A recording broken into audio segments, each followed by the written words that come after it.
Black Orpheus, Pan's Labyrinth. Arguably, they're two very different movies, but both of them have very large discussions about what myth and ritual do to affect the questions of the film. So for the movie Black Orpheus, the film revolves around this big ritual, this big festival, Carnival. And the myth that surrounds the sort of plot of Black Orpheus is in the title. It's about the myth of Orpheus and Eurydice, their undeniable love, the untimely death of Eurydice, and Orpheus trying to sort of reclaim her from the underworld. So in this film, it sort of reinterprets that myth in contemporary society. This is set in Brazil, and Eurydice is unable to escape the death that sort of like is chasing her throughout the movie, but she does find and fall in love with Orfeo, and they have this undeniable bond that it calls into question whether or not their fate, the fact that their names are literally embodiment and that they're literally the embodiments of the original Orpheus and Eurydice, can they escape the fact that Eurydice is going to die?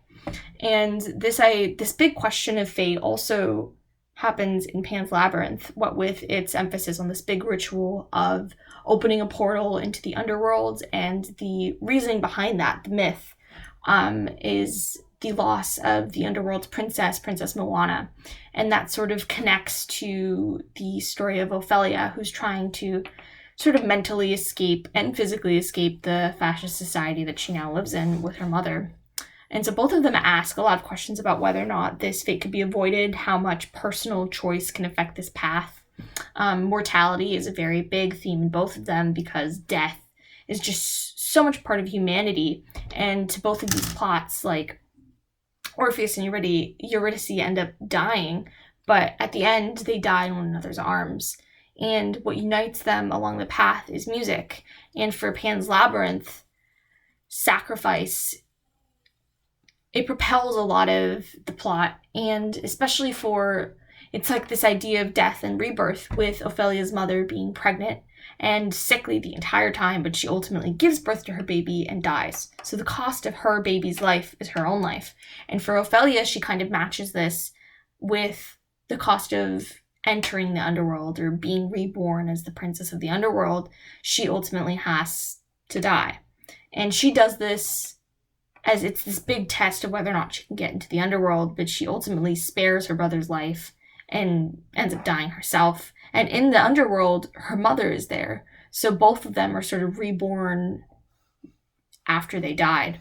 So both of the films sort of have like this idea of like, is there a life beyond? Is this the path that we're predestined to be on? And are we just sort of stuck in it?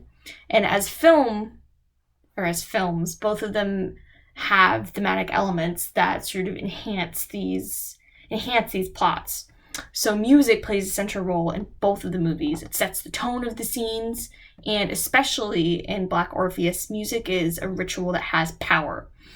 Orfeo has the ability to play guitar and the acclaimed ability to make the sun rise. And whether or not he can actually do it, and whether or not it's, coincidental, it's believed by the other characters that he has his power, especially by the children who end up becoming his predecessor after he dies and sort of take up the helm of making the sun rise. But songs in this film are very powerful. They're predictive and they cause natural things like love between Eurydice and Orfeo. They cause the sun to rise, and it has such an importance in the plot. And it ultimately ties into the continuity of the film, how it finishes and how it ends. We enter this universe when we're coming upon a town that has the communal experience of singing and dancing because they're preparing for the big ritual Carnival.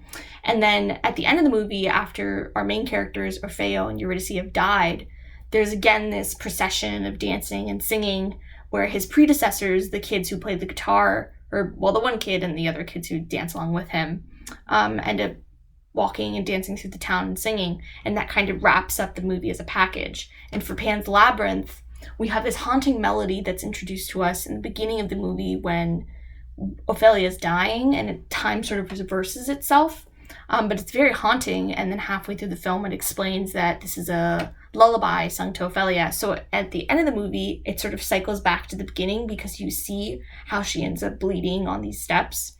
and who is humming this melody, why it's being hummed. And so music plays a role in sort of wrapping up both of the movies and explaining some of the plot. And for both of them, setting plays a very, very big role, because both of them have a lot of discussions around nature and how humans interact with it.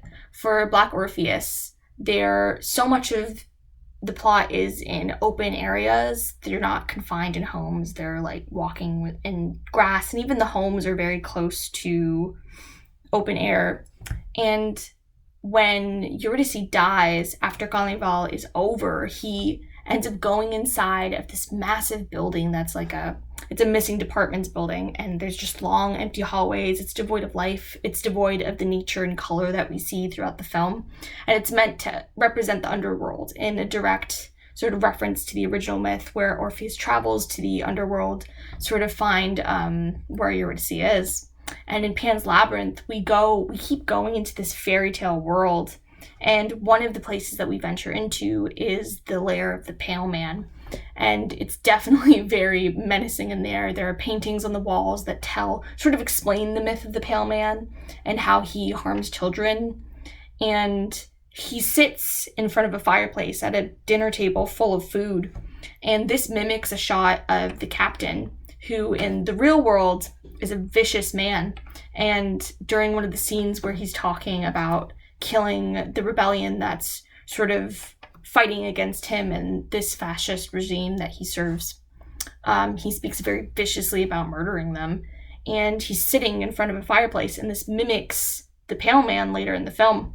And this is a big question of like, what is a monster and what is human in the film? Because arguably, physically, the captain is human, but he's ruthless. He murders people, and he seems devoid of compassion. He's just completely brutal.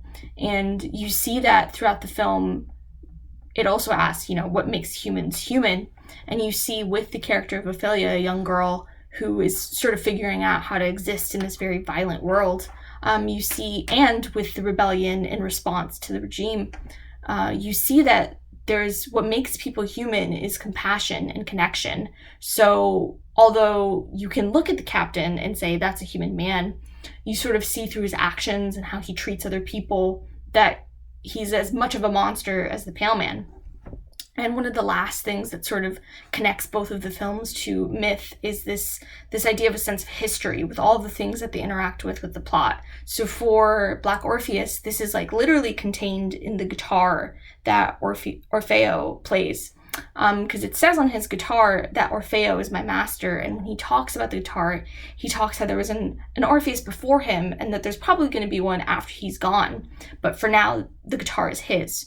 So the inclusion of this context in the film, it sort of roots this story in something beyond the characters, a history that's happened before them. And this is also true for Pan's Labyrinth, especially when Ophelia, she receives this it's called a Book of Crossroads, and it's said to show the future, but when she opens it, it's completely blank.